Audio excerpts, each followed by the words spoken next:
And now, The Bonfire with Big J. Oakerson and Robert Kelly.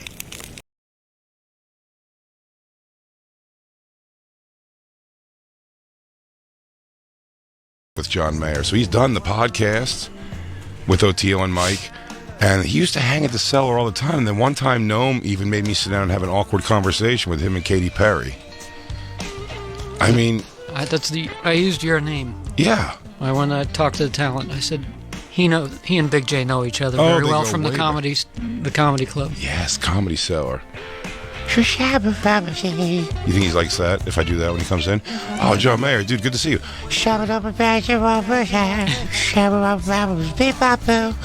I make the whole dumb face and everything.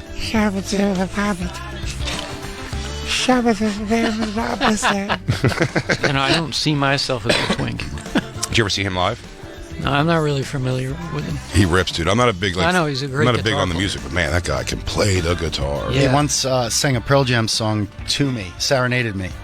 Why are you not out there in the lobby, dude, dragging him in here? You have so many connections to John Mayer. It's nonstop. Yeah, because him and Pete Corielli were friends. War friends. Christine's trying to neg him. I bet he's not that cool. I'm like, oh, here goes. She's leaving with him. Hey, Christine, you want to come back for a ride my Ferrari?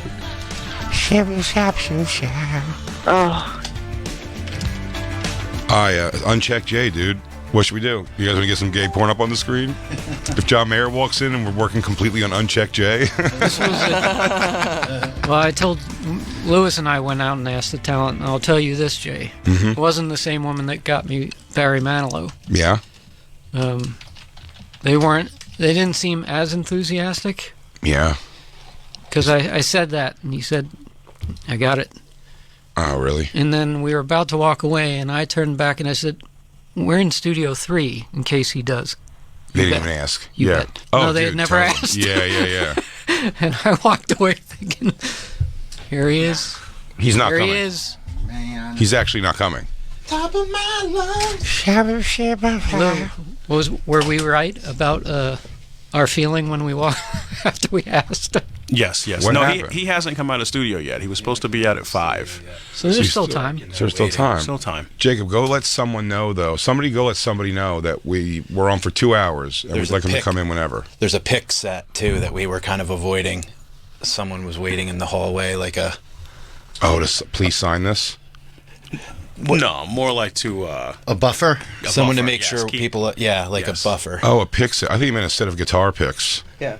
No, like setting a pic, like a human pic. Got you. So we kind of did like Keystone Capers. Like we were like going in and out of hallways and shit. Well, Black Will, you have a low center. You're built like a fucking fullback, dude. Damn right. You go in there, wipe through that pick, first of all. Pancake fucking fold that asshole. I mean, we can go back out and try. Yeah. Who do you talk to? I only know our talent people. Are you texting someone now? I am going to text Jim just to Text and see. say, it's like, hey, we'd love to have him come in. We both Have know a him. tie. He sang a song to Lou before. I did not know that. DJ Lou. Yep. Said he was serenaded by him. What Pearl Jam song do you sing to you? It was called Chloe Dancer. It was actually a Mother Love Bone song. And when he sang to me, I went underneath the console and hid because it was so awkward, but also very beautiful. Well, I'll John Mayer Pearl Jam you. Legs can't find a butter man. Shiver shabba butter man. Hello? Long shiver shabba man. I'm not feeling it. Is that good? No. That doesn't make you hide under the... So it's not How it awkward is. to hide under the Jam desk? spoken, class today. He wouldn't stop. Jam spoken, class today. Jam spoken, class today. Whoa, still alive. Whoa, still alive. He ran. Slip it on, baby, with your bone paper concrete. Should we go back out there or are you good? Joe, You guys Mike, gonna you do can't it? go back out there. You have to talk on air. That's what I It's gonna thought. go I didn't Unchecked wanna- Jay. Christine was 2 clicks from putting gay porn up on the screen. Oh, there he is. Short-haired Johnny. Oh, he's shibba shabbing. Short-haired Johnny. What's he looking now? Long-haired Does Johnny. he have long hair? Fashionably long, you know. Yeah. It just falls beautifully on the Perfectly. nape of his neck. Of course.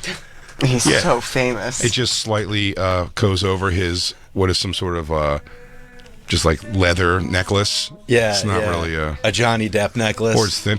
Isn't it great? Like, there's a point of wealth that you can get to where it's cooler, like it looks dumb if you have like a big, like, oh, my necklace costs whatever. It's awesome when everything else around you is so great that your jewelry can just be Oh, this just means something to me. It's just a little thing on a small, thin chain. They're like, oh, this is a piece of rawhide that a Navajo medicine man gave me once when I was visiting with Robert Redford. Yeah. They all have a story like that. This is a little, it's a little container that has Taylor Swift's thatch hairs in it. You just get to that point where you just start looking like a mix between Keith Richards and a pirate. Didn't you want to go? Depp. At one point, didn't you want to go necklaces, heavy necklaces? Over quarantine, we said we were all going to come out. Well, none of us committed to it. We were all going to come out with a different look. Some of us did it during the quarantine and didn't commit to it. DJ Lou was rocking straight up Kangos for a while. I still am. And then, we've gone back to baseball hat pretty consistently. Well, it depends what I'm doing. That's fair. This is your work hat? Yes. But the Kango hat became a real, was a real look for him. I still think Lou could probably pull off the small brim fedora. Dude. No. Let me tell you something. Sometimes people pull off a hat. You know who, T-Shirt Kevin? T-Shirt Kevin, who also thank you, T-Shirt Kevin. T-Shirt Kevin's for, awesome. Bringing awesome stuff to me this weekend. He made a shirt that's, it's great. It says Kevin Hart, J, and it's just all the texts that I sent to Kev that he never responded to. Like it's like a stand. Like a stand. That's great. But T-Shirt Kevin, in the time I've known him, started rocking a Rocky hat. A Rocky 1 hat. And it works. And correct me if I'm wrong, isn't he also rocking suspenders as well? Did he have suspenders and a T-shirt? Did not see suspenders, no. I thought maybe the first night he did. No, but I he didn't looks see like suspenders. he looks like he runs a cool rock club. Yeah. Yeah, T-Shirt Kevin's got it. He does all Bobby's merch also, and Bonfire merch. He's a super cool dude. Yeah. Right this second? He's a super cool guy. Oh, wow, nice. It did work out. Hey! Hey, what's up, man? John Mayer, everybody. Good to see you. What a surprise. What's up, my man? Good to see you, buddy. I just showed everyone the clip about the fat guy breaking the chair, which I saw 2 days ago, and just oh, really? One of the best clips I've ever seen. Your wordplay is insane. What a gift. Fatly went through a chair. Yeah. Sitting on a pile of broken chair. That's my shit. Like small little, just funky language is my favorite thing in the world. Yeah, me and John had met a few times when we were working back. You were working back the Comedy Cellar. I used to watch him at the Comedy Cellar, and he was so good that I said to myself, I'm going to do that too. And it almost ruined my career, so thank you. We had a chat. It almost ruined your career. O'Teal and I co-host the podcast. Yeah, no, I did the podcast with you guys during... And Billy. Yeah, that was so great. Are you as interested in like drug talk as they are? The power of mushrooms, and I mean, are you? Oh yeah, Mike's all spacey on that shit. So you are. I do. Yeah, I've been doing ketamine recently, and mushrooms. But I don't have to talk about it. I'd much rather do them. You know? But if they want to talk, I'll talk for sure. Yeah, talking about drugs is only cool for people who have actually done drugs. Well, you know what I loved about you being on was that like you and I were geeking out about watching old interviews of Jerry Garcia and Bob Weir and how they would kind of like set each other up and also like what I wouldn't say on the air is that Bobby was all effort. Wait, hang on, John. This is on the air. Bobby was all effort, and Jerry was just naturally funny. Right. Bobby would like really pedal. Yep. And Jerry just had the joke. It was naturally funny. Yeah. He was Dave's speed. Yep, and then there were a couple of those when he nailed it, when they were like, has fame changed you? And he's like, now when I get a pistachio that's closed, I don't even bother. That's from a like a press conference or something. That was great. Yeah. But then you could tell Bob went in with like, you know when people bring their things in? Sure. And you can tell they brought them in and they don't work as well. And then Jerry was just funny bones. Oh, that's the best. Are you out of the comedy biz altogether? You don't get the itch at all anymore? No, I don't get the itch. I understand comedy really. I'm like an acting teacher who would never be in a movie. I understand comedy. I can give notes. I can give you the pieces of a joke, but they won't buy. They just don't buy me doing it. You know, when before you were doing stand-up comedy, I think we've talked about this before a long time ago, but I thought the funniest thing, I was on the road somewhere and saw, I believe it was MTV, where you went around in a costume at your own... I had a pilot on VH1, and I think I was the first guy to disguise myself and talk to fans. It was, but it was so funny because he'd go up to like the guys who definitely were there for their girlfriends kind of thing. He like sought them out. It was so funny. Yeah, I was in a bear costume making fun of me. And then you would see on Kimmel, Drake dressed up like someone was Drake. So I do think I was the first person to talk to my own fans who didn't know it was me and kind of make fun of me. Pioneer, dude. I mean, I'll take little thing. Do you ever see someone do a joke and you go, that joke wouldn't exist if it weren't for me? Oh, no. I never have that, and I wish I felt that good about my comedy. Is there a ripoff of you out there that every time you look at them, you go, that guy is just a pure ripoff of me and I can't stand it? No, I don't see that at all, but it is funny, like, to see, like, the people that do have, you know, kind of thing, people that are getting successful now that I'm like, oh, I know their origin. Yes. Like, thing for sure. I would never see it myself, I don't think. You did a joke about Michael Richards once, and I think about all the time that the worst thing is probably him walking around with other racists going, hey, man. yeah. He just you probably haven't done that joke in forever, and I won't ever forget it. Like, the idea that he now has people going, hey, man. Yeah, it is the worst thing. Some people are like, I get it, dude. Like, no, it was a joke. Hey, I just thought that I think about, it's funny what jokes you hear and you think about years later. That was Hell yeah, man. Anyway, I'm sure you guys have to go back on dude, that. Thank you. It's good to see you, man. So much, man. I'm a super fan. Good to see you in appreciated. person. Congratulations, nice man. Thank you. Yeah, Excited for the station. I got a channel. So. Oh, yeah? Yeah, I got a channel. We'll promote. Please, when you come back in, come on and promote. And let me write my career suicide note first. Yeah. And then I'll come on. Yeah. Good to see you, man. Good to see you, John. Man. Thank you so much. Now, I do have a legality question. He clearly had no idea we were on the air. What do we do about that? I mean, it's out there. They didn't tell me we were a live show. I said we were doing a show. I know, but he said I wouldn't say this if we were on the air at one point, and then he said, I'm sure you guys have to get back on the air. You said we're on the air. Who did? He said, did. Oh, I did, but I don't think he... I think he had like a... Sure. I mean, we have our things on. I know, but he was nowhere near a microphone. But Christine did crank it towards him, which is hilarious. And then he leaned in. No, but when he leaned in, he said the thing he said before that was, "I definitely wouldn't say this on the air," but. And I went, "This is on the air." And then I think he was like, "Oh yeah, right." And he started saying it into the microphone. I don't think it was anything horrible.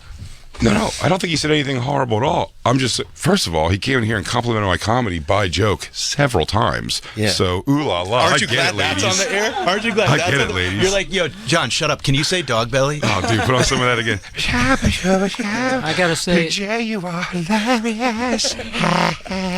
Lewis and I pulled a U and bashed the talent people before because we didn't believe in our own power. What'd you do? Jim? Not bashed them, but we said they're not going to do it. Yeah. They don't. He said they were dismissed. I mean, listen, you know what you saw, though. They were like, yeah, we got it. But just let them know these guys know him. Yeah, dude, totally. So we lost faith in ourselves, like his tradition on the show, and he walked in. You know what, though? Sometimes that's almost like a fun sales tactic to kind of play, like, down.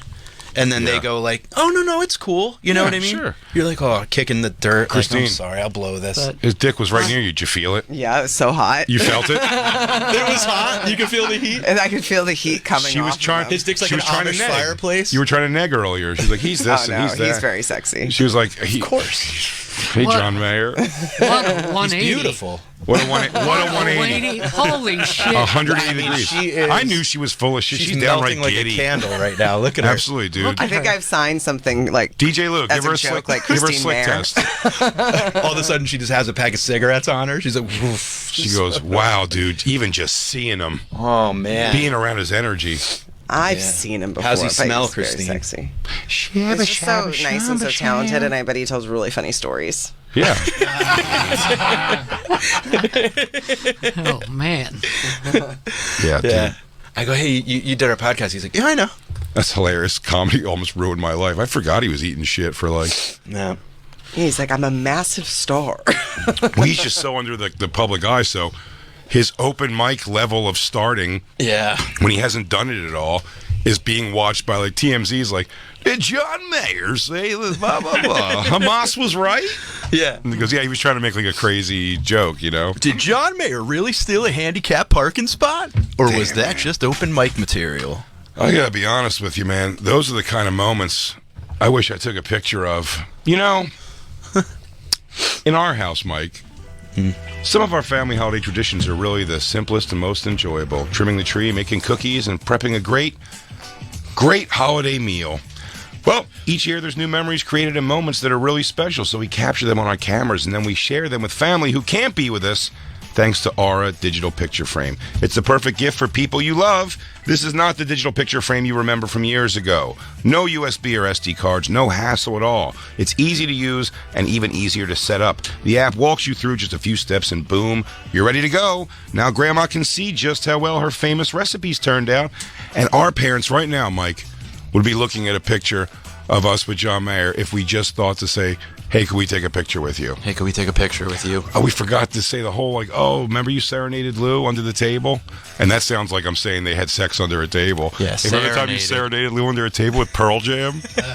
Remember you serenaded his dick hard? Yeah, until he gave you his Pearl Jam. That's what I call cum. Pearl Jam. Isn't that what it is? No, it's not that. I've never thought that before in my life, but now that I've said it, I think it's fantastic that Pearl Jam should be what a word for cum.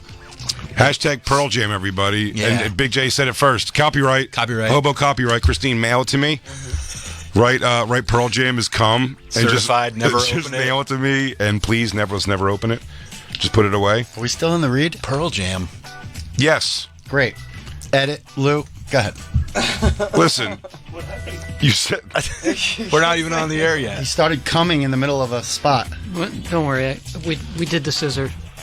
Okay. Oh, we did the scissor move? We did so the we're scissors. Good. Okay. Good. As long as we hit the scissors. Everyone, Grandma can see how good her famous recipes turned out. You can give the gift this holiday by visiting auraframes.com, and you get $30 off their best-selling frames with the code Bonfire.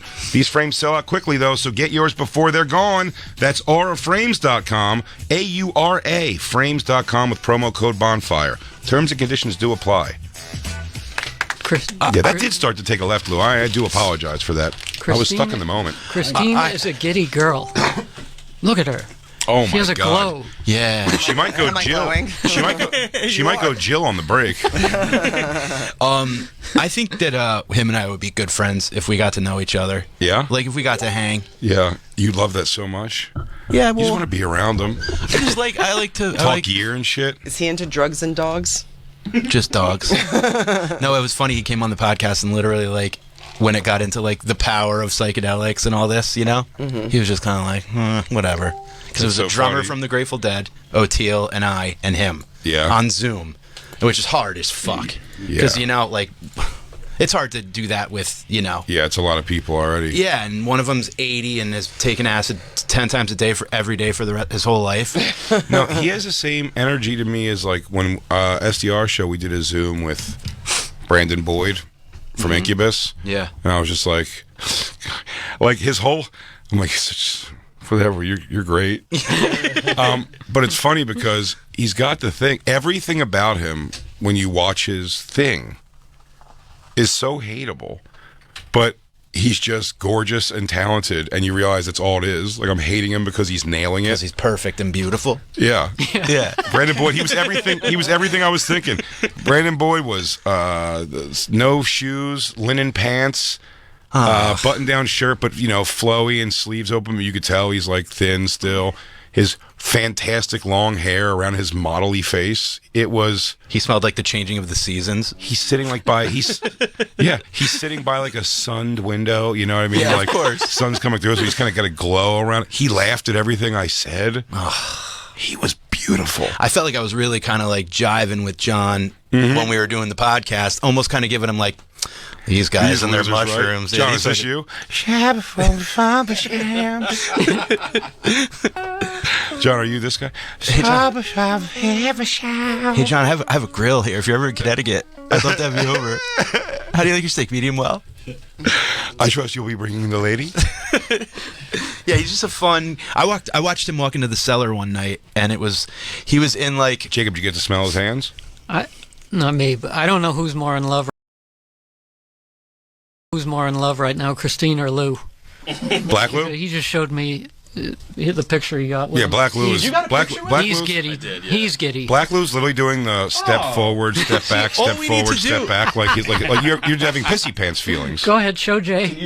All we have to do is just impose our heads on your body for all of us. And that'll be the Bonfire Christmas card. Hey! Wow. Damn, you're cheesing hard. He walked into the cellar one night in like sweatpants that like you'd wear to like walk a dog in the rain. Yeah. You know what I mean? Just paint on it, like whatever. And you would have, like, a Greek god walked in the room. Yeah. Like, wives literally, like, stab their husbands in the neck with forks, and, like, girlfriends just, like, everyone just, like, gravitated towards them.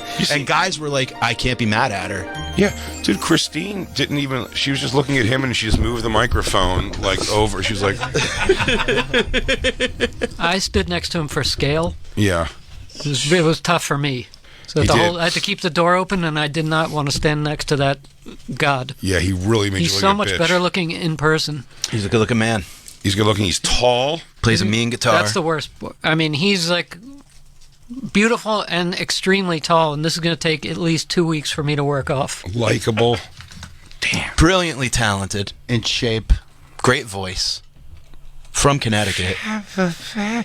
He wants you to take his music so seriously. He makes a wretched face when he sings with his beautiful voice. I also feel like if he has to throw that to you that way. I mean, the thing that's so captivating about him, too, is that he came in here and immediately complimented you like 2 or 3 times and then asked you deep, profound, who's out there doing you right now? What a fucking, you were like, and I wanted you to be like, I don't know, a whole genre is fucking stealing from a whole generation's doing crowd work. He said, you remember my joke for my special? That's nutty. Jay, you didn't even remember that joke. He goes, it's things like that. He goes, I like the au jus on the word. Ooh, give me a little taste. Give me some little taste of that dirty stuff. Give me a little horseradish on that. First one's free. I'm going to pay you for the next one. You went. I got a new one out. I go, you like that one? You like that? Yeah, you like that one? I got a new one out. Have you seen it? You want it? Look at Christine just put up video of him shredding to watch. Oh, it's a Christmas Not even good quality. She's just so turned on she can't stop. Yeah. I've never been in the room with that good-looking a person before. Oh, yeah, T-shirt Kevin. This is the shirt he made, which I don't know if he's putting up for sale. It's so funny. Should I tweet it out? I'll tweet it out. It says Kevin Hart J, and the K is backwards like Eminem. So you know it's the Stan reference. So, and it's all of the text that Kev didn't answer. This is a good one. Good luck with the new movie, brother. It looks hilarious. One's just, hey, buddy. Oh. Hey, Kev, it's Big J. Is this still your number? That's my favorite. How fucking fun are the Sixers? Yeah, that's my favorite one is this your number? It's called The Degenerates. I like it hurts more now if this is your number. Oh. I want to know the order, too, because if, hey, Kev, it's Big J, this your number, and then like 7 more come after that, Dude. that makes that one even more sad. God damn it, that's so funny. Hey, buddy. You get a chance to watch the special. Really, why have we not, by the way, that's the creepiest one. Really, why have we not caught up at all? It's like some Kevin Hart. I don't know you, man. Good luck with the movie, Who brother. are It looks you? hilarious. We were Guess out it for didn't 5 work minutes out. when we were kids. You think every show they go, and if this guy shows up to the door, you fucking let us know, and you get security. He should do this for like literally like when a dude won't leave a chick alone or a chick won't leave a dude alone, and you can like goof someone and be like, oh, I got you a T-shirt for Christmas, and it's just like, hey, you up? Like, I'm so sorry, I'm such a dick. Like, Here's the thing though about the text. This is hilarious. There are responses like in between. It's not like 11 texts, no response. They're just a little more sparse. No. These are all in a row. These aren't all in a row. These are just ones that he didn't respond to. Okay. But I mean, yes, though, I'll tell you what. Dude, when you can, check out my Netflix half hour. Then next one was definitely, you get a chance to watch the special yet? Next thing, it's called The Degenerates. yeah, it hurts me now if this is your After number. that, hey, Kev, it's Big J. Is this your number? It hurts more now if this is your number. Oh, man, Jay. Really, why have we not caught up at all?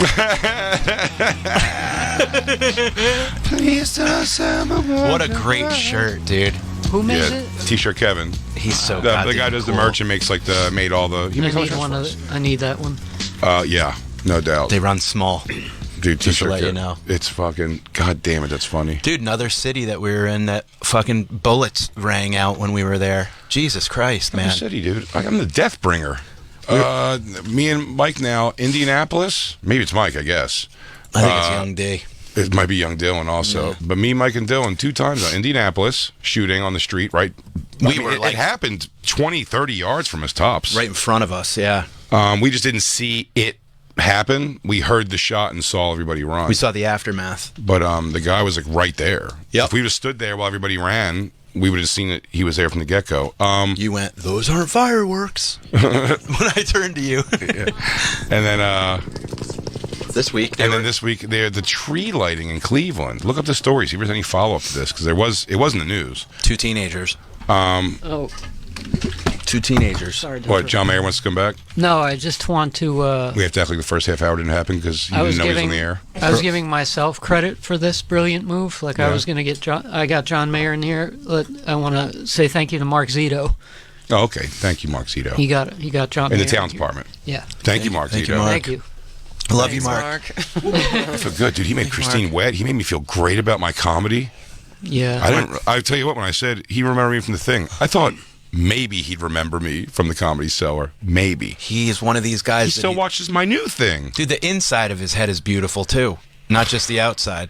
He has a compartmentalized. It's making me feel great about myself. What was the date of the shooting? Give me one to play that one more time. It's making me feel great about myself. That's my favorite. I miss that drop so much. It's making me. I feel like great such about an myself. idiot. Why? So I texted Jim. I said, I don't know my own power. That's what you texted? Jokingly. I said it great. jokingly. I said, I don't know my own power. Barry Manilow with now John Mayer.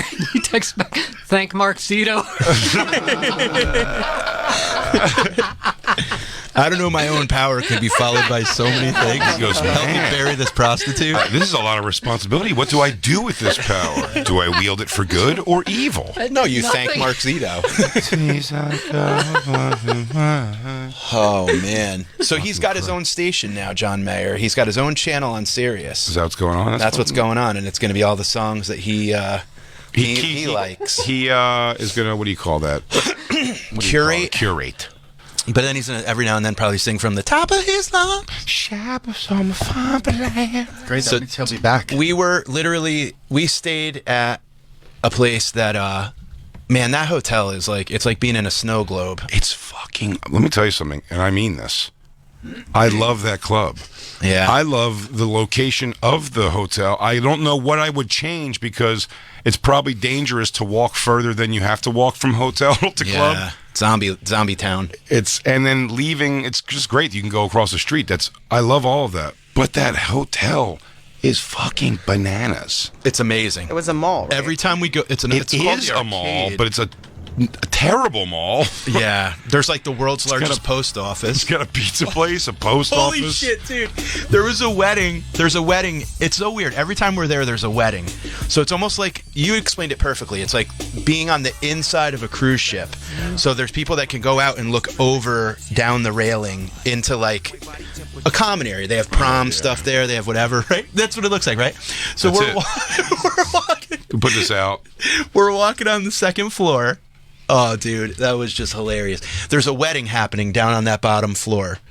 And what, like... By the way, those rooms there, which we used to get... Yeah, I got that once.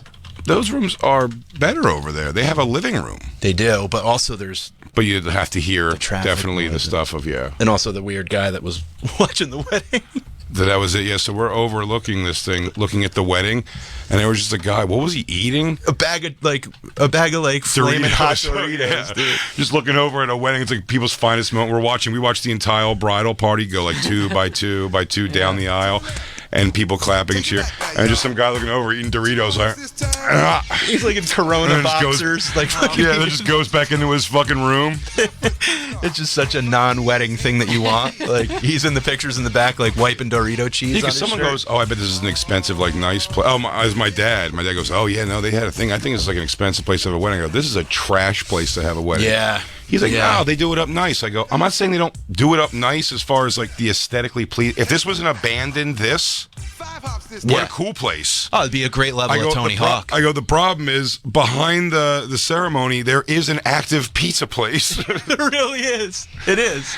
Yeah. There's a chocolatier. You could like post a letter during a prom there. An ice cream sandwich shop, a fucking your 2 stores from a Potbelly's, a chiropractor. That's all kind of skincare shit. Yeah. Now. These are the active stores. Now here's the thing. I had breakfast in that Nobody place. goes into them. I don't know how they exist. Yeah.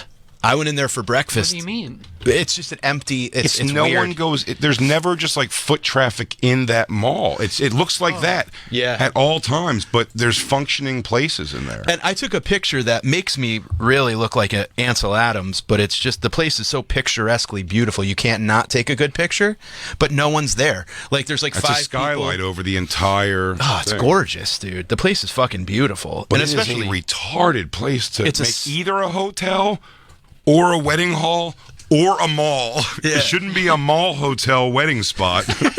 All three, yeah, really. You know what's so funny too? Is there's like a locked off exit that you come down these grand stairs. Oh yeah. Where like the bride comes down, and who comes down but Jay? Me, I sauntered. Fucking cigarette hanging out of his mouth, getting ready to come. It's like, here comes the bride, and it was Jay. Yeah. Hey, Pop. Hey, Pop. This building is really, and Pickwick and Frolic, is really like the silk hat on the pig that is Cleveland, though. It's so fucking It's such a dump otherwise. It's so bad. It's awful. And by all accounts, white and black people I've talked to out there, by all accounts, it's scary ghetto and scary white trash. It's like no in between. He said anyone that's Cleveland money is in the suburbs. Way suburbs, yeah. Like Buffalo. 2 hours away. Did you ever see those hastily made Cleveland tourism videos? That's one of my favorite things. It's the greatest thing Have you ever ever. seen those, Jacob? Oh my God, it's brilliant. Christine, play them both for Dude, Jacob. Mike It's Polk great is- audio. It's just brilliant. He's a Cleveland comedian. Did these a million years ago. It's so long, but it's making fun of Cleveland. They're called Cleveland tourism videos. Now, I might be wrong, but I think he was supposed to do some type of like comedy festival in Cleveland, and they pulled the plug last minute, and he did this as kind of like a Is that thank what it you. was? Yeah, Play this for Jacob. this is just the best. Start from the beginning. Fun time. Wait, hang on. Let's see what we recognize. Fun times in Cleveland today. Cleveland. Come on down to Cleveland town, everyone. Come and look at both of our buildings. Buy some food that's prepared near the street. Who knows, you might even see this guy. You should come on down to West 6th Street. It's the perfect place if you're a douchebag. Watch the poor people all wait for buses. Who the fuck still uses a payphone? Here's the place where there used to be industry. This train is carrying jobs out of Cleveland. Cleveland leads the nation in drifters. Here's a statue of Moses Cleveland. He's the guy who invented Cleveland. Yeah! There's a bunch of seagulls at the end. The second one's great too. And then play the second one. The second one's better. Great. Yeah, I like the beginning. He goes, more times in Cleveland. He gets real Seeger on the beginning. This is so good. Fun times in Cleveland again. Still Cleveland. Come on down to Cleveland town, everyone. Under construction since 1868. See our river that catches on fire. It's so polluted that all our fish have AIDS. We see the sun almost 3 times a year. This guy has at least 2 DUIs. His flats look like a Scooby-Doo ghost town. Don't slow down in East Cleveland or you'll die. Our economy's based on LeBron James. Buy a house for the price of a VCR. Our main export is crippling depression. We're so retarded that we think this is art. It could be worse though, at least we're not Detroit. Hold on. We're not Detroit. I love those so much. Funny. What's his name? Give him a shot. What's his name? Mike Polk. Mike Polk. Yeah, dude. So good. Those are classically 2 of the funniest things ever on the internet. They're just so good. And that's early You internet could buy too. the price for the you could buy a house for the price of the VCR. Our biggest export is crippling depression. Go to the story of what happened when me and Mike killed those kids. Oh yeah. It's a 13-year-old and a 15-year-old that were shot. Yeah, was there a follow-up story at all? What's like the newest news story? This is from updated November 27th, so updated yesterday. Okay, I'm sure this is good. The 13-year-old suffered minor injuries. The 15-year-old is listed still in critical condition. He says 2 juveniles are in custody in connection to the shooting. Last night, what I should have been an evening of celebration ended in tragedy when 2 juveniles were shot amid a large fight that broke out after Cleveland's annual tree lighting event in Public Square. Huh. So we were walking across the street to the club at what, like 6:30ish, 6:20? right? We went a little bit early that one, 6:15 or so. 6:15, 6:20, and there was like an insane fireworks show going off. Weirdly, like building window level. It was a low fireworks show. It was seriously like a Disney finale. Like 4th floor level, like it was weird. It was very strange. I'm telling you, none of it was like high up in the air. I was watching it through the reflection of like car windows and shit. Yeah, it was very strange. So when we were walking by, it was like guns. It sounded like a fucking war zone. And then so that was 2 or 3 hours later, then, huh? Because at the end of it, it says 8:45. What happened? Because we were watching just like a sea of people walk down that one main drag. That like tons and tons of people. It's wild. Keep going down. Let's see. Who's in custody? Go back up. Does it say who's two in kids? 2 juveniles. 2 juveniles. Oh, the 2 victims were taken. Juveniles shooting each other at a fucking over a fight tree lighting. Yeah. Fight broke out over who got a candy cane. It's a mess of a situation. It really is Stinktown, USA. But damn it, that club is out of this world good. The food's incredible. The crowds were unbelievable. Right? Dude, Nick that owns it, holy shit, this guy's the best. Yeah, sweet. The He's whole like thing. 81 Sam, years old. Scott. Sam, all of them. The whole team over there. We went to the Rock and Roll Great fucking club. We went to the Rock and Roll Hall of Fame with your pop. Yeah. That was fun. We did. I was crushing White Claws. Yeah, we got a little boozy at the... Mikey went to go shred in the garage. Yeah, they had a lefty. So at the Rock and Roll Hall of Fame now, they have the garage. It's basically like a studio where you can pick up instruments and play and like just jam out and stuff. And so they had a lefty guitar. I'm lefty, so I picked it up. Started Shred playing Zeppelin it. over here. And then I'm playing with the knobs, trying to be cool. And this guy walks over. This is really funny. So what it is, the setup of it is, to give you a full picture here, it's every guitar, there's like 7, 8 guitar stations, if not more. And they have lefty and righty at each. And there's a huge, in each station, there's this big, huge amp behind you. Like Marshall stacks, like a big stack. With a thing on top of it with the knobs. And Mike was over there dealing with the knobs, like trying to change the tuning and whatever. Yeah, I'm like fucking David Gilmour in Pompeii. I'm like playing with shit. Fucking. And I think I think the sound just comes out of the thing above your head. Right, there's just like a little speaker above his head, and Mike's like, "Oh yeah," and then one of the workers almost be like, he came over. What are you, an asshole? there's a screen that says like distortion, clean, whatever. Like they make it easy. I'm over here like fiddling, which it's not changing anything. Yeah, there's a button. Yeah, it's just all computer. I'm like, shh, hold on, I almost got it. I'm trying to turn up the 10 and rip the knob off. They're like, you dork. Yeah, Mike fucking blew his fucking thing off. I'm afraid you're just too darn loud. It was so fun. Your old man knew a lot about hip hop. I was very blown away by that. Like him and I were geeking out over like Flava Flav's clock size. Yeah. And he's like, "Man, I thought it would be bigger." And I'm like, he was not. Well, first of all, it's such a dumb thing for him to say. I thought it'd be bigger. It was one of his clocks. It was that one. That was the smaller one. It was like an outfit, particularly that he gave in for one video. So his clocks, he wore gigantic ones and small ones. It wasn't just a clock. So he doesn't know that much about hip hop. But my dad. Yeah, he just got the peripheral information of like and especially the stuff that would be at the 90 years of or the 50 years of hip hop. Like there's such things like my dad knows who Snoop Dogg is and all that stuff because they came out not through me. I wasn't around them enough to influence what do you hear? Just the ether of like public knowledge. You know what I mean? You just knew it. Well, you never like geeked out about it with him. No. And I'm saying he was never like no. When he walked through that, it's like it was also the beginning of the trip, so I think he wasn't tired yet. Yeah, he had to he went to sit down a few times. He sat down next to me when I was playing guitar, and I sat on the arm and played him night moves. Working with your mom boobs, being gang gong gong gang gong gang gong gang boom gang gong gong gong. So could have used a few pounds. That place is terribly anticlimactic, though. It's you go cool, up to the top now. I used to think it was a special exhibit, but you go up to a couple things from Pink Floyd's The Wall upstairs, which is a place where you can sit down and have a drink. Literally now you just drink under the wall. It's not the wall. No. It's not pieces from the stage set or anything. It's just a display with I think the original teacher blow up thing, like the blow up from the blimp wall thing is over it. I think that's real. I don't know Pink Floyd that well. But it's just then you just go back down.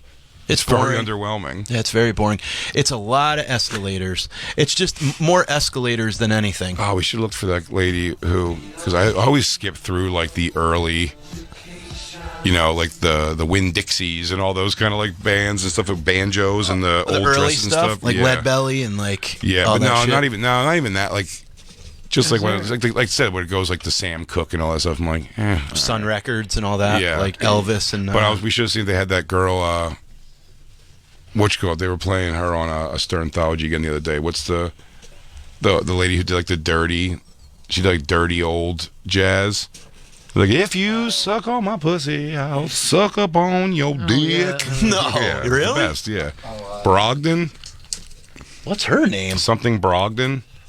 Black lady, right? Lucille Okay. Bogan. Okay, dude. I'm just trying to get it is Lucille Bogan, but okay. Just trying to paint a picture. Whoa. If you suck up on my pussy, won't you shit on my tits? Baby, won't you give me a Pearl Jam necklace? Lucille Bogan. Till the cows come home. That's her jam. Oh, wait. Yeah, Shave 'em Dry is also a good one. Shave 'em dry. Dig like a baseball bat, she said? I don't know. I need to know that this is a real thing I heard. If you suck up on my pussy, is this I'll legit? suck Is this up real? on your dick. Yeah.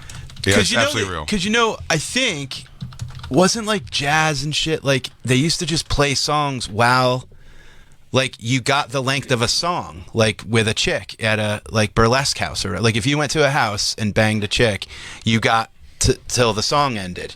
And I think that's where kind of like was fucking piano-y songs. Yeah, like, and I think that's kind of where it started. So maybe this was like her. That's so fucking cool. I got nipples on my titties, bush on my clit. She's sitting there going, hang on, what do you think of this line? I let a man fuck me till I take a shit. I got the funky dry blues. I really like that shit on a man. Slapping on my pussy. Oh, man. I love it. Damn, man. I like her. I never heard of her. Suck up on my pussy. I'll suck. It got like big for a minute. So you basically made up a line in your head that you thought was in the song? No, I didn't. God damn. Huh? Shave 'em Dry too? Come on, Doubt really? it. Oh no, it's the same song. I wonder what shave 'em dry. What does that mean? Shave 'em dry. Dry shave? Dude, you're such a prude. Dry shave? Huh? Dude, you're such a prude. You don't know what shave 'em dry means. No shaving man. Nah, dude. You know what it means. Is it like, You know. Think about it. I have no idea. Shave 'em dry. I know, that's what I mean. Like, what was going on back then? Slap my pancake titty out. Give your butt a sniff. Is John Mayer still in the building? I got some lyrics. Yeah. If you suck up on my pussy, John, give me a B minor. Suck up on your dick. Take it for a walk with me. Yeah. Bring it around the block. Suck up on my pussy, you know. Did you end up having stew, Lou? No, my sister came through and had a full turkey. I think someone tipped her off that I wasn't going to be pleased with the... Who, us on the Did radio? she make it? Yeah, she killed it. She did a great job. Yeah, she did great. All the sides. Yeah, I sent a picture. Mashed taties. Yeah, stuffing. Green bean casserole. It was great. So your brother didn't have to go get a turkey from the bar? No. You didn't have to go wrestle a fucking I thought about that so many times this weekend. I was like, I wonder if right now he's bar going, turkey. Give me it. Give it. Mine. Give it. Can we share it? Just doing wishbones with a fucking alcoholic. Oh, Jacob, I saw a thing I want to try with you. I think it's be a fun prank. I saw a video this morning of a black dude who goes to, did you see this, Lou? Who goes to Detroit with a see-through backpack that's got $35,000. It's fake money in it, and he just goes up and tells people he's from out of town. How does he have some fun in Detroit? And 100% of them try to viciously rob him. Oh my god! Like, he has to eventually go like, "It's a joke! It's a prank! It's a prank! It's a prank!" Holy shit! One guy said he said it's a prank. He goes, "Come on, man! I got kids. You can't play with me like that." And then they shake hands afterwards. It's fucking crazy. It's on Worldstar. Of course it's on Worldstar, Christine. It's my only news source. No, it's on CNN.com. That's where I go after Lobster Tube and the nipslip.com. If you suck up on my titties, I'll suck up on your dick. If I wrote those lyrics, Mike, let's build from that on a song. Let's do it. Now that I know it's fucking shredded clock in your mind all the time. I'll sniff up on your hiney. You can lick up on my toes. Sucking on my butthole and I'll suck up on your dick. Gotta shave them dry. Shave them dry. I wonder what that means. I want to know what shave them dry meant. I also wonder why stick in the mud was ever a thing. Like, what kind of time was there when it was like a bad thing if you had mud on your stick? You ever think about that? Like, why would stick in the mud? We just take it as it is, right? I always, again, maybe I was fucked up the way I was raised, but I always said stick in the mud was like fucking getting fucked in your butthole. It's not even close to it. What? This guy's a real butt fuck. Oh, this guy's a real dick in the asshole. Yeah, I left a bunch of Pearl Jam in my mud. You ever think about that? Why was stick in the mud like a big deal? Like, he's a real stick in the mud. What's wrong with having mud on your stick? Was there a shortage of sticks? Now they're all mud. Did you find something? I never thought of it. No, just researching. Oh. About what? Lucille Bogan.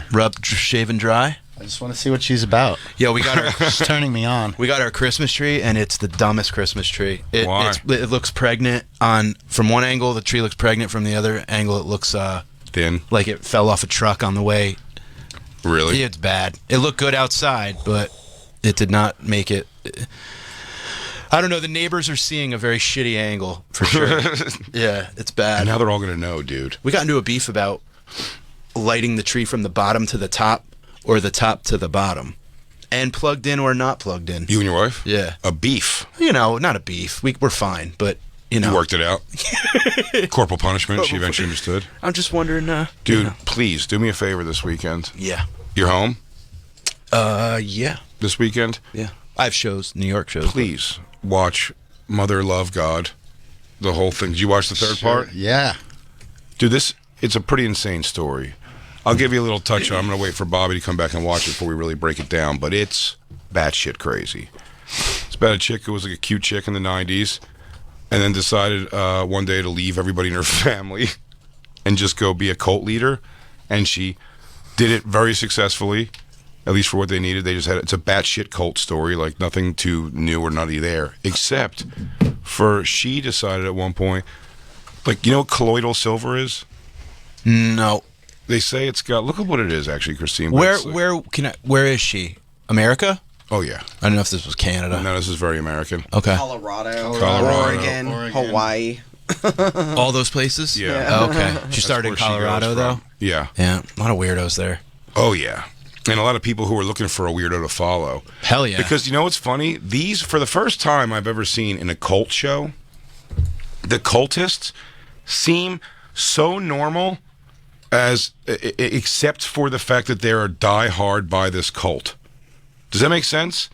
Like there's definitely dippy people in that cult for sure. You watched it, Lou, right? I assume. Yeah. There's definitely dippy people in the cult, but there's also people in there like they're like, all right, so Mother's going to ascend today. She believes. Dude, there's so much good in this, Mikey. She believes her angels. Her angels, who she has direct contact with. Christine, you got to bring up the picture. She has a board of like a poster board that she's made. That's their basic. That's their Christ on the cross. The Galactics. The Galactics is her angels? It's her angels, but the Galactics, when you see who they are, it's an interesting group. The 86 New York Mets? Oh, I wish. Maybe. Those are my Galactics. Maybe one of them, because I'll tell you who is the honcho. There's two head honchos on either side of her, one on either side of her. One's a drawing of some guy I've never heard of. The other one, Robin Williams. Are you serious? Robin Williams is her and it's angel? Not even the wackiest of what's on the board of the other angels. Was it Fisher King Robin Williams? But they'll come and they'll be like, no, it's Mork from Mork, Robin Williams. But they literally, she'll say things like, Robin told me you're gaining weight. Like Robin says you're fat. She got a message from Whoa, Robin. That's her board of... Look, of angels. Robin Williams, a drawing of some guy, the Crocodile Hunter, Michael Jackson, Whitney Houston, David Bowie, Gene Wilder, John Denver, Chris Farley, Tupac, George Burns. Michael, George Burns, Lily, Mr. Rogers, Carol Burnett. Is that Bob Marley down there in the very bottom? Yes, Bob Marley is also in there. Jim Croce. Jim Croce. Christopher Reeve. Dude, is that Frank Zappa? Walter Becker? Maybe. Right below, next to George Michael, south of David Bowie. Maybe. Tupac. I mean, is that Larry David under her ring finger? Let me see. It possibly could be Larry David. I think. I don't understand Donna this. Summers? Where? Underneath her pinky. Who is that? Oh no, it's Carol Burnett. Wait, I thought Carol Burnett's under her pinky. that's her. Jonathan Winters. Right. Jonathan Winter. And then oh look at she loves comedy. What's it called? Crocodile Hunter. Gene Wilder. Oh, there's a picture of all. We can see all. Oh, Regis made the cut. Jerry Lewis. Suave. Trump. Salvador Dali. Trump. John Ritter. Is Trump the only alive one? Kenny Rogers. No, Tom Cruise is alive. There's really no rhyme or reason. That's why it's throwing me off. A lot of these people are Where's alive. Tom That's what I Cruise? mean. I'm like, yeah. Tom Cruise? Oh, where's Tom Cruise? Right here. That's not Tom Cruise. No, that's Christopher Reeves. By the way, Swayze. Christine, they do look Walt Disney. Swayze, Prince, John Candy, Aretha Franklin, Jerry Lewis, Regis Philbin. Say Richard Pryor already. That's Jim Henson. And Kermit. She's got your boy Kermit in there. I did not notice that Kermit made the cut. John, this is like the poor man's Sergeant Pepper's. And then another drawing of somebody. Julia Child also. Yeah, everyone's dead. Hey, who's that with the pipe? Is that a young Rodney Dangerfield next to Trump? Yes. Ugh. It's Ronnie Dangerfield. Creepy also, looking. Buddy, the whole thing is so batshit, but she gets people to follow her. And by the way, apparently they still do streams. But what they do is the whole documentary essentially is what, and you know this from the beginning because they show it, and you can't believe, you have to see what slowly happens to her to believe what you see in the very first minute of the documentary. They show you them coming in to finding her dead body on a bed. But she takes this colloidal silver as a thing. She starves herself. She's a lunatic. She's just literally needs medication. Yeah. But they all follow her saying she's God, and they do drugs, and then she's mean, and she snaps, and she's anorexic, and she's all this shit, and she starts taking this colloidal silver. Now, what's funny is the people in her cult that do this podcast, this live stream, when they're talking, they go, oh, FDA banned colloidal silver because they don't want you to know all those things. They say it turns you blue and whatever. It turns your skin blue, and like, shut up, okay, like, and like they're talking about it like they're almost reasonable. Yeah. And then the last episode and like a half, by the end of this, she's blue. Like she's blue as Jacob's shirt. It's crazy. I can't believe this happens. Really? It looks like David Lynch characters. I swear like to God. Assault.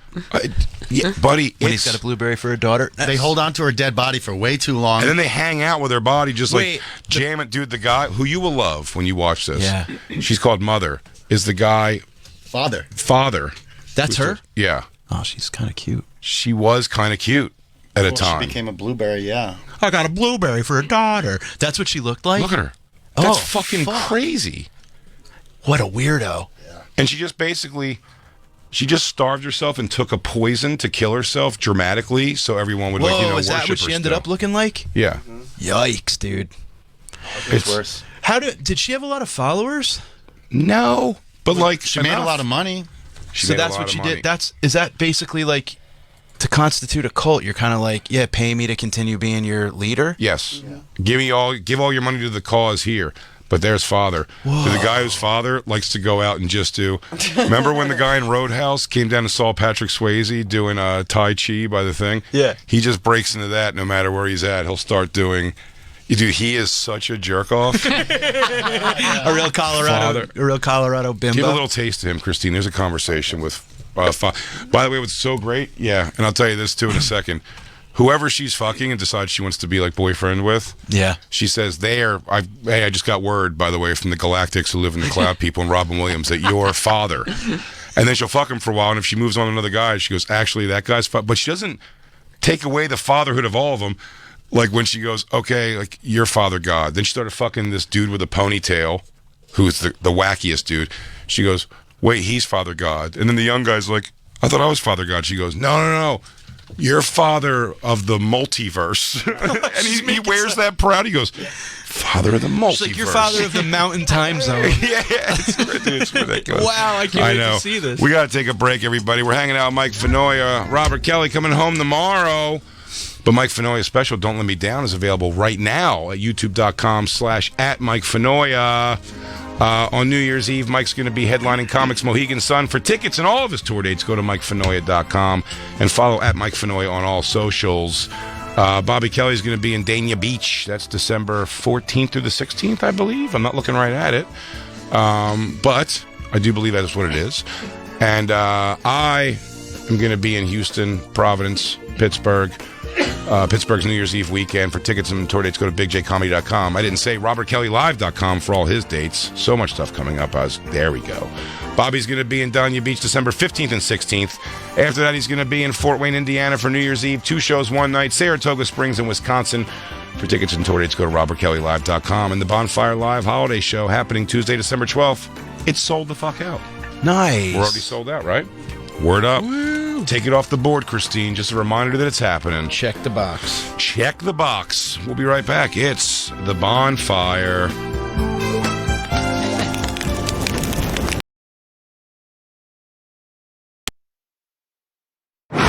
And now back to the Bonfire with Big J. Oakerson and Robert Kelly.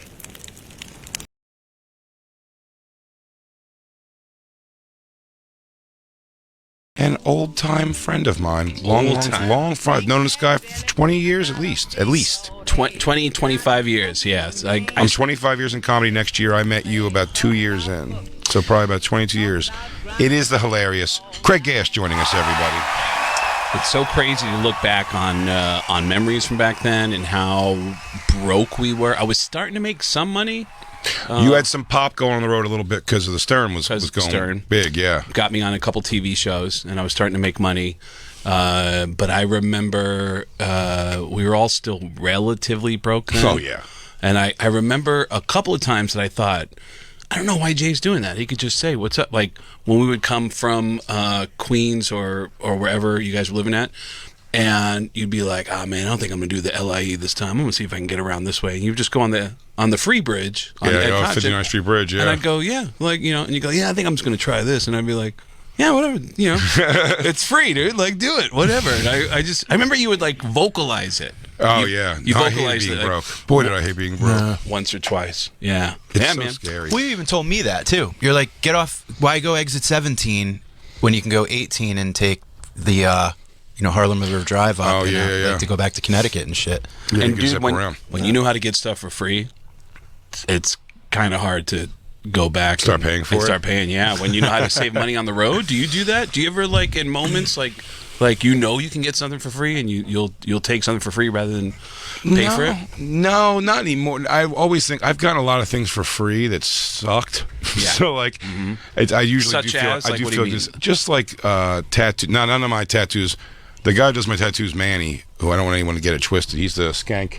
He's the Skankfest tattoo artist now, main guy. He does my tattoo. He's awesome artist. But there was a time in my life where I was like, I'll take any free tattoo, and because I got some shitty tattoos. Really? Yeah. What type of free shit? What type of free shit on the road would you get? You talking like food? You talking hotels? You talking anything? Yeah, Craig was good at like finesse. He was a good finesse. He was very good, very outgoing personality. So Craig was good to like use like the radio and whatever to kind of like get a nice thing, like that they want us to come to this restaurant and stuff like that. I've gotten like... You know where I learned that was when I was a kid and I would hang out with famous rock bands. I was shocked at how many rock bands would be like, yeah, let's go to the movies, but we'll just tell them we're coming. And then say, hey, you want some tickets to our concert?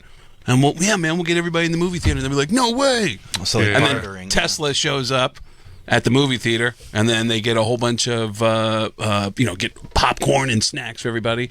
And they got room in the back of the arena for 10 people. Like, come on in. And they would trade out everything. And I was like, this is mind-blowing. Like, you're saving so much money on the road and then also getting extra bodies in the room who are then going to buy merch and whatever. So, I mean, you learn that you can actually, that it's worth something to be able to get people into the show. So Craig brought to the Boston Comedy Club, and that still existed, down in the West Village. It was, man, some couple of cool ones. They were just like Craig's. Like at that point, like your level of like who you knew in music was just so it was right in my wheelhouse of the first bands that I was like, I like this band. This has nothing to do with my parents or hearing it from somebody else. And it was like, one time Craig walked in and he goes, the boss, he's like, I'm going to try to go on next if I can because my friend Jeff's got to get out of here. And you look up, you're like, is that Jeff LaBar from Cinderella? And he's like, yeah. And I'm like, that's fucking crazy, dude. That's batshit crazy. Just In hanging out fact, at Boston. the only time I will say Craig is one of the few people you caught in the sweet spot when Howard Stern was first dating Beth. Yeah. And got them.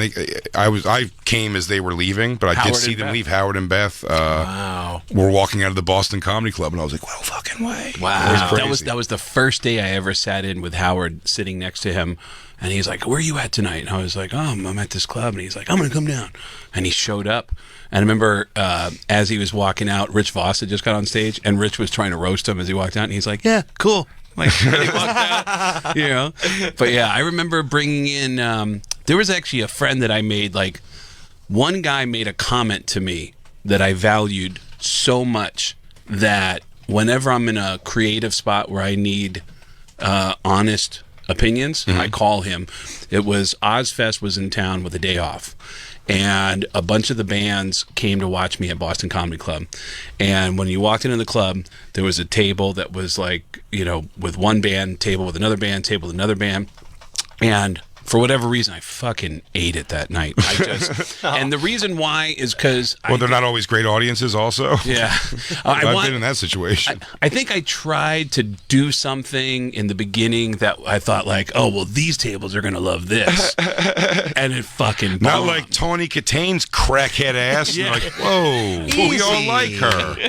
And I thought you guys hated her. Oh shit, keep that on the bus, dude. Yeah. Well, I started with a giant misstep. And then my next thing was a misstep. Then my next thing was a misstep. And then Ozzy's gay. Yeah. Boo.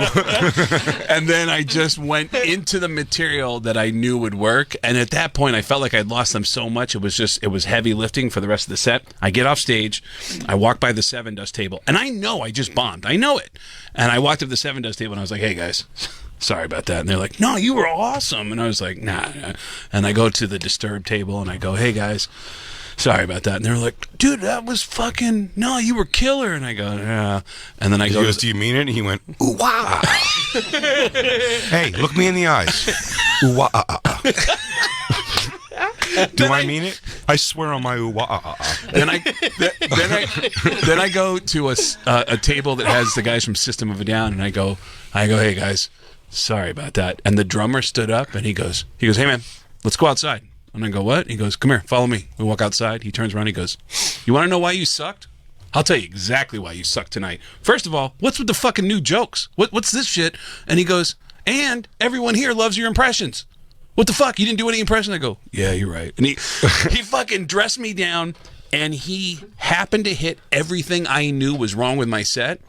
So now if I do like a roast, and I'm trying to figure out if this material's going to work or not. Yo, wake up. Make sure you do all your good stuff. Good stuff. Don't try you have new shit. New shit. Always try to stick around and do the A stuff. A stuff.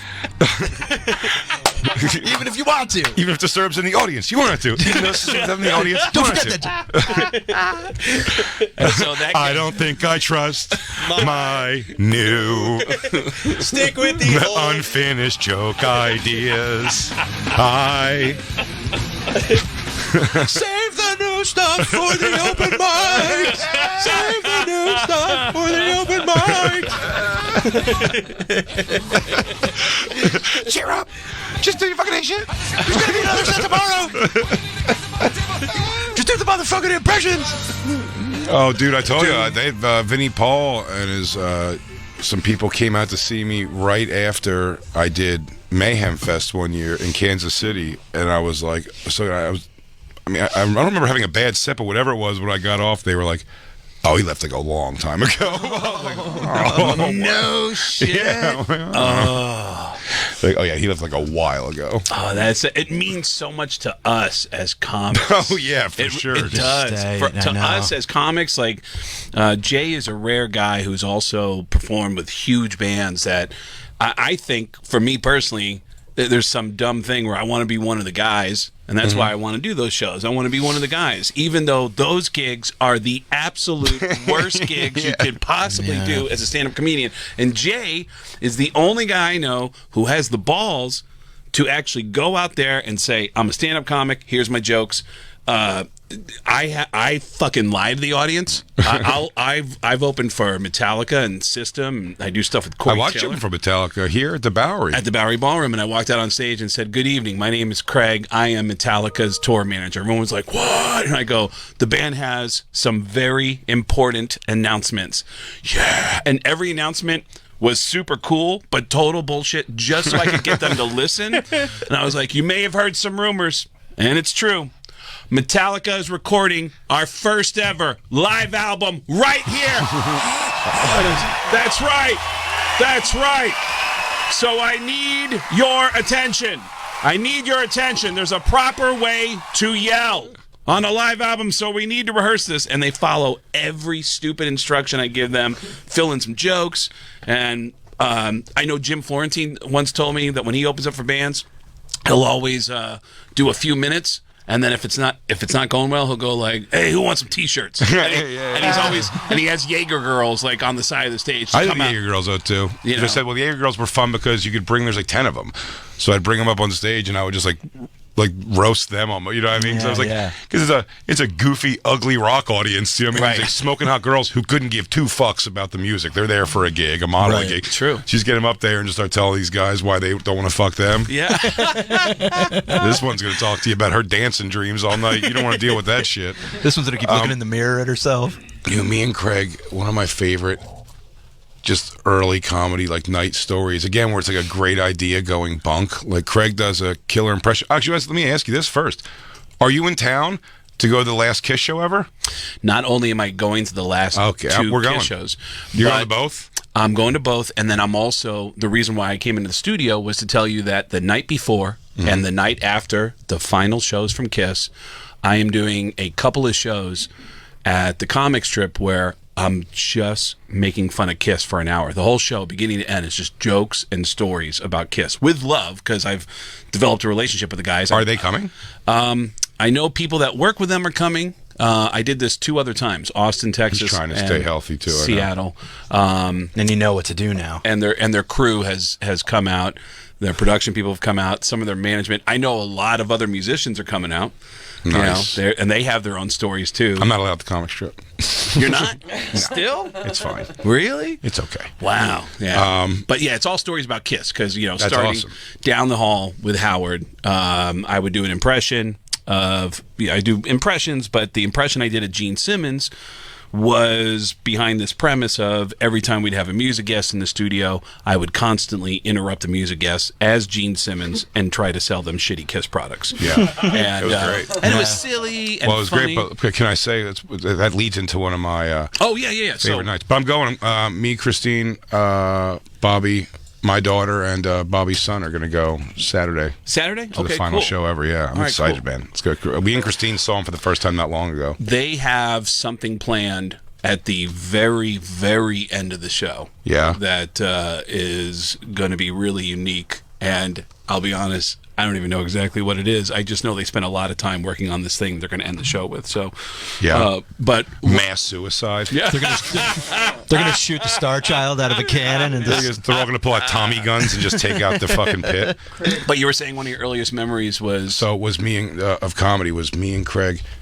And Craig included me in this because Craig also knew from the time we met how much I loved. I met Craig just like in comedy, and like you were starting to do the voices a little bit on Stern and stuff. So it was like kind of like a fresh thing. Craig was still like, but he was just getting in with that. It was going over. You were on pretty regularly at this point, like calling in with voices. And they pitched an idea to the E! channel. Craig dresses up, full Gene Simmons regalia, the whole demon makeup and the whole thing, and because he does a great impression. We go try to get into the MTV Awards. I forgot about that. Oh, no the shit. MTV Music Awards. Yeah. They go, yeah, we'll do it. And Craig goes, oh, and my buddy Jay is another comedian. He'll be like my assistant, my point guy or whatever, my security. That's what it was, security. I was going to be your security guy. I fucking had a fat shirt that said security from Big and Tall already. Oh, perfect. So I just wore that. Perfect.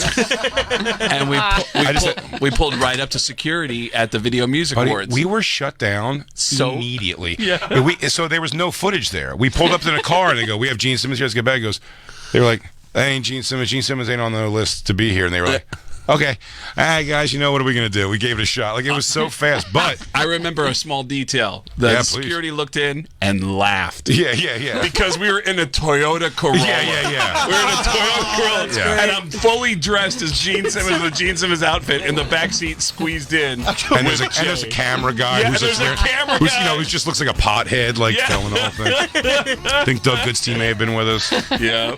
And and then it was like, well, we got to do something with this footage. And what we just did next, it was like, it just wasn't really, the bit was kind of done, but they needed something.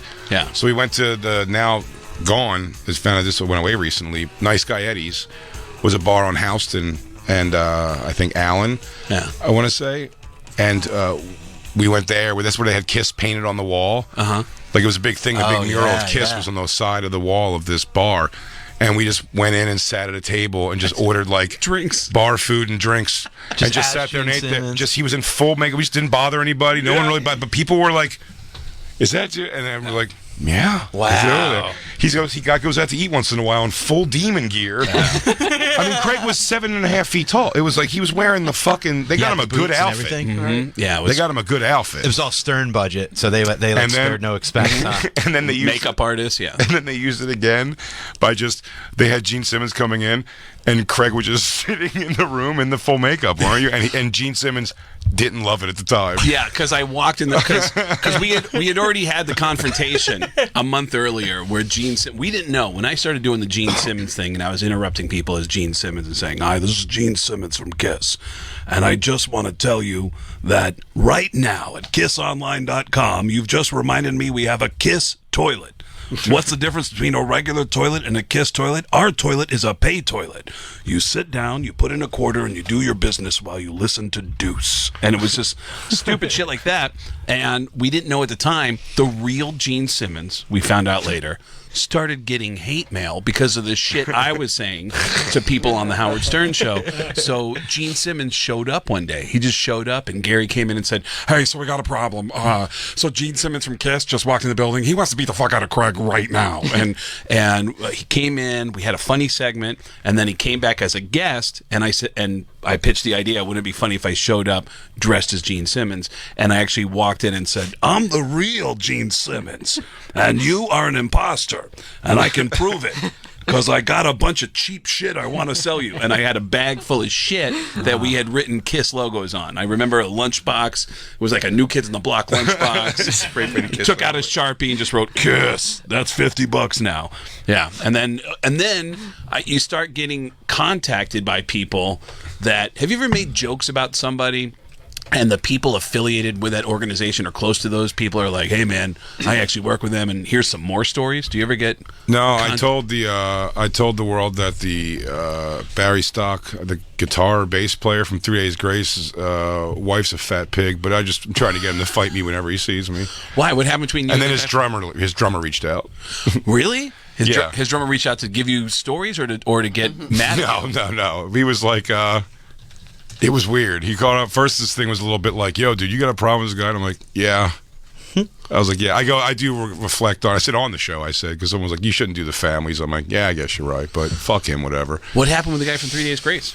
I told you that years ago on the cruise ship, and he threw like fucking wine on the Legion of Skanks when we were doing it. But of course, it only hit me, and there was like a whole thing on Shipwrecked. Yeah, holy shit, whole ordeal. Fuck wow. him. Was it in the middle of an interview?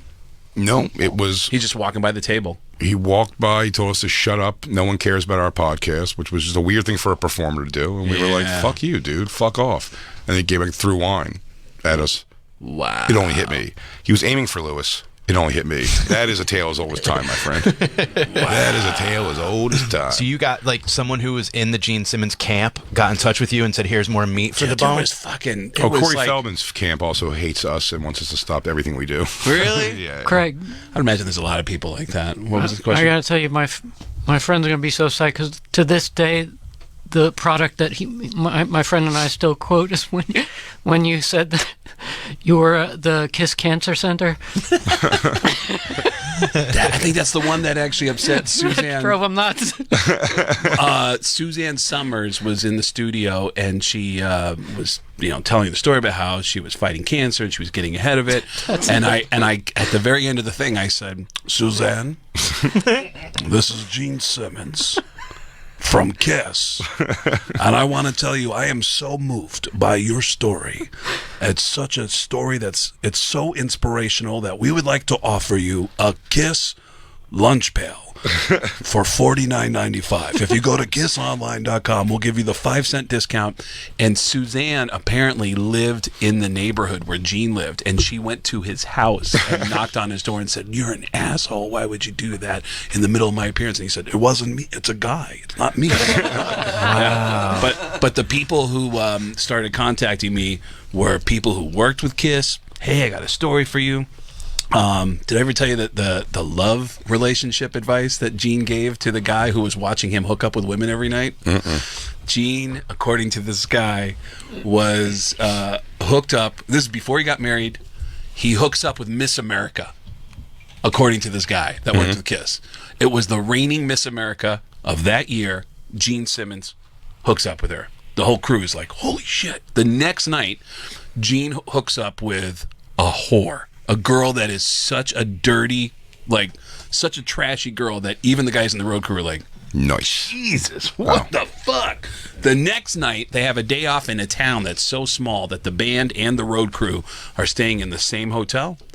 And this guy tells me from his point of view, he goes, I was in the lobby of the hotel. I was at the bar having a drink when Gene Simmons started walking through the lobby, and he's dragging this enormous girl with him through the lobby, and they get in the elevator.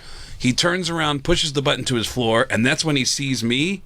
He makes eye contact and goes, folds his arms, oh yeah, bing, and then the doors close to the elevator. And he said the next day at soundcheck, he walked up to him and he goes, Gene, hey buddy, did you hook up with that girl last night? And Gene Simmons goes, of course.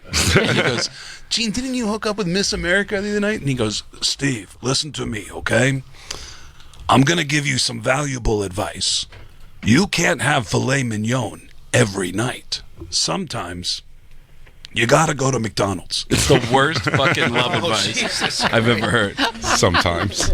Yeah. It's so funny. Craig used to smart move too. Before he was selling tickets at all, he'd go on the radio, local radio places. He'd go, if I can go on local radio, I can get people. And he would just go and say all these people were going to be here, and he would just do the impression of them, and people would fucking show up. At one point, I think someone, was it Gary or something that got pissed off? He's like, people were reaching out to Gary Delabate being like, why do people think I'm going to be in St. Louis tonight at the fucking whatever comedy club? I don't think Gary ever got mad. Not mad. I mean, I don't mean mad, like really furious, but it was like people were reaching out to him going like, I thought you were going to be at the show tonight. I was like, Dude, what? It started out where I would come on as a celebrity promoting the show.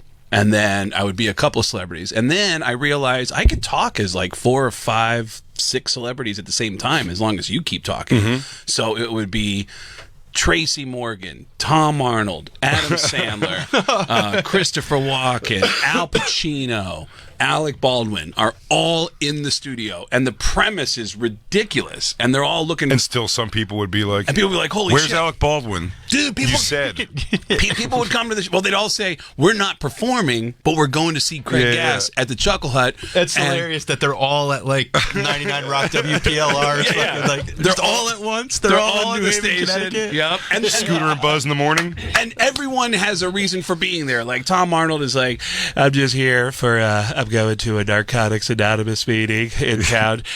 So we're going to be doing a 12-step meeting after the comedy show at the Chuckle Hut. And then Tracy Morgan would be like, I'm going to film a porno in the parking lot. I'm going to be filming. You want to go see a comedy show? Go inside the club. You want to be in a movie called Men in Back? Yeah. Come out to the white handy van in the parking lot. Speak about Tracy. Did you watch Tracy's Dark Side of Comedy? I did it. Episode. It's just, I mean, it's the story, There's nothing really like different about it at all. Yeah, but it leads up to that, obviously, and it goes past. But man, I haven't really stayed up with Tracy's like work beyond that. I'm just happy he's okay and working again at all. Yeah. But I mean, Tracy went from like you wipe that doo-doo off your curtains and you fuck a baby in the ass right in front of her mama. Yeah. I slap your daddy with my dick and get your mama pregnant with all that shit. Yeah. Now it shows him on Oprah, and he's like, making people laugh is how I got myself not being bullied anymore. He's like crying and stuff now. You go, whoa, dude, what? Wow. He was always crying, though. He was all, dude. No, not like this, man. I don't know, but he's dude. not doing the other stuff at all. I mean, they really, compile it in this. That episode of the thing, but they show us 5,000 TV appearances where the news people are like, "Okay, we gotta go." He's like, right. "I'm about to pull my dick out on the weather." Yeah. Like, whoa, all Tracy! All right, Astronaut Jones, fucking calm down. See, I remember Tracy always being that guy that would get naked and get emotional. And I remember when I was living in LA. When I first got out there, I didn't know anybody yet, and someone said, "Dude, it was supposed to be a comedian's birthday party at this bar." I go to the bar, and the only other comedian there was Tracy Morgan. And Tracy can go either way. Like, is this Hugh Fink's barbecue? Yeah. Hugh Fink. And so I end up on a patio at this place just hanging out with some friends, and somebody ran out and said, "Dude, Tracy Morgan's taking his clothes off doing karaoke." And I walk back inside, and Tracy Morgan is on a microphone, and he's got his shirt off, and he's crying and singing, "We are the champions, my friend, and we'll keep on fighting." And then at some point he goes, "Wait, stop the music. Stop the music. I want to say something. And the guy running the karaoke goes, "Finish the song, get the fuck off the stage." And he goes, "That's fucked up." And then he walked up and I was like, "Wait, what was that? What did he want to say? Like, what was this fucking..." Yeah, I think he's a little emotionally unstable. Yeah, I'll bet. Something strikes me bad. He's such emotional. He's Yeah. very sweet. I remember one time Tracy's always been super sweet. Oh, to he's me, man. great. He's a really great guy. Kind, always funny, and honestly, I think he's fucking genius. He talks in he kind of talks in like in circles, but I think it makes a lot of sense. Like I think he's just ahead of the curve, and he just talks in such an unusual way that I think people are like, "What's that guy's deal, man?" Yeah. I remember one time standing in the hallway at the cellar, and I had to light someone, and he was between me and the light, and he was just comedy, man. Like, he was just going on and on about how this is what it's at, and I'm like, yeah, I gotta light this guy. Get out of the way. He just would not stop talking. And everyone's like, "Why did I What's stay the up light anyway? Who's to tell you when you're done comedy?" There's so many great stories about that guy. I just remember whenever he would hang out, like back when he was just doing SNL. I remember, like, if we were hanging out at Boston Comedy Club, if he was around in a social situation, there's always one comedian that would go, "You ever try to talk to that guy?" There's always some guy who was like, "Man, I don't know what that guy's." Well, it's deal one of my is." favorite things ever. I said, and Christine loves this because it's true. He came up like, what, something happened. I don't know where he saw me that was like good. I don't know, maybe he came down when I was like headlining at Caroline's or something, and just happened to see that I was there. It wasn't like he came to see me. But whatever it was, he saw me. He was like, "Man, Jay, look at you now, man. I remember when you came to me when you first came to New York, showing up at my doorstep, being Tracy, help me out. Look at you, man. Look where you at now." And I was like, "Yeah, dude, it's fucking crazy, right?" He goes, "Man, I knew it though when you came, Tracy, help me, man, help me, put me on, man, put me on. Look at you now, dog. It's great, beautiful." And I was like, "Yeah." And the person I was with was like, I think it was Christine. Was it you? Christine was like, "Tracy helped you out from the beginning." I go, "I don't know what the hell he's talking about." And he doesn't think I'm somebody else because he knows who I am. Dude, he's just created a thing in his head. I'm like, no. In fact, because here's the thing. It's not that he thinks I'm somebody else. Because nobody did that. Nobody showed up on his doorstep and went, Tracy, get me on. It never happened to anybody. Dude, one step. So great. He tells you a history that you don't have together. Remember, I was almost your step-up, but me and your mom broke up because we didn't see eye to eye politically. Yeah, dude. I just say yes. You were almost my dad, absolutely, dude. Yeah. Dude. That was crazy. Yeah, we built that car together, though. Yeah. That's right. What was it, like a Thunderbird? Yeah, we built a Thunderbird together. Train. Took forever to get all them parts. I couldn't find them parts forever. Even crazier is he knows that there is a comedian named Craig Gass who does an impression of him. And then when he sees me, he just thinks I'm a different person. Dude, He'll be like, yeah, what's up, Craig? Or no, he won't say my name. He'll just be like, hey, he just knows what's you, up? yeah. And I've had people right in front of me go, hey, you know, Craig Gass does the impression of me. He goes, he's making a living, right? He's making a living. And then I'll be like, hey, what's up, Tracy? And he'd be like, hey, that's my Bobo. That's my Bobo. What? All right. Yeah, dude. I fucking love that guy. But yeah, dude, most of the people who he always has a different take on something too. I remember when I was talking outside the stand one night, and I was like, yo, how nutty is it? Because he was like, you and Kev used to come up from Philly to get, he remembered all that. And I was like, yeah. I go, it's crazy, because it's the first time he's getting ready to do the Garden. I was like, you getting ready to do the fucking Madison Square Garden, dude. He goes, I know, right?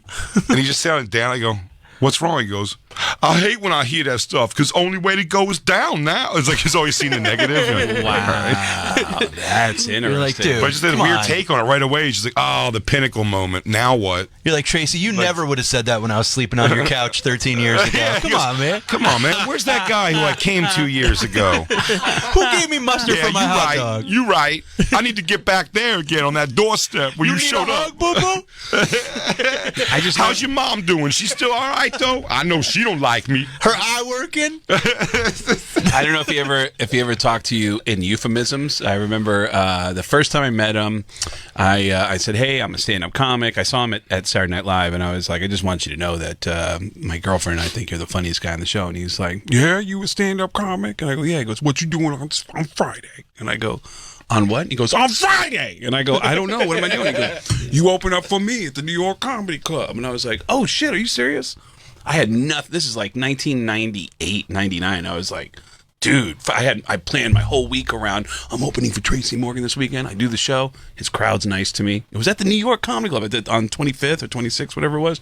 And then afterwards, he's at the bar and he goes, Craig, what you drinking? And I was like, oh, shit. Can I get a Corona? And he goes, yeah, how you like this? And I go, how do I like this club? And he goes, no, how you like stand-up comedy? And I go, oh, I'm head over heels in love with it. And he goes, yeah, you got to be like Bruce Lee in the 6-foot kick. And I go, the what? And he goes, you don't know about Bruce Lee in the 6-foot kick?